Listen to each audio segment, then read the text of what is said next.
د ضلعي حکومت په مرسته ملکن ضلع کې د جشنی بهارا سپورتس فیسټیوال پرانیسته وشول چې پکې به د مختلف لوبو سیالۍ کیږي. د ضلع کونسل ټول غړي به د مختلف لوبو نگراني هم کوي. هم په دې لړ کې د بړخیلي ظفرپاره کې یو لویه دستوره تر سره شوه چې پکې د ضلع کونسل غړو او د سیمې مشرانو هم ګڼ شمېر کې ګډون وکړو. هم په دې مهال ضلعي ناظم سید احمد علي شاه پیته کټ کړل او د سپورتس فیسټیوال یې په باقاعده توګه پرانیسته وکړل.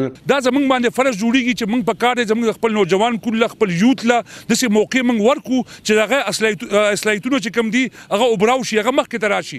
نو ډېره کمې موقع د دې نه مخکې ډېره کمې موقع به حکومتونه ورکولې د ډسټرکټ ګورنمنټ سره مختلف موقع اوس موږ یوت له په ګوتو ورغلي دي چې زمونږ آپس کې تعلقات رشتې پیدا شي، زمونږ د ماشومانو کې ټیلنټ پیدا شي، په دې کې چې کم دننه صلاحیتونه اوبراو شي او دا د مخې ته لاړ شي او د دې ځمکې د دې ضلعې د ملکن ضلعې هغه نوم روښانه کړي. دلته زلزلې راغلي دي، دلته سیلابونه راغلي دي، دلته چې دینو دهشتګردي راغلي ده، د هغه وجې نه دا کیلونه او دا شمونه چې دا دلته ختم شوي وو.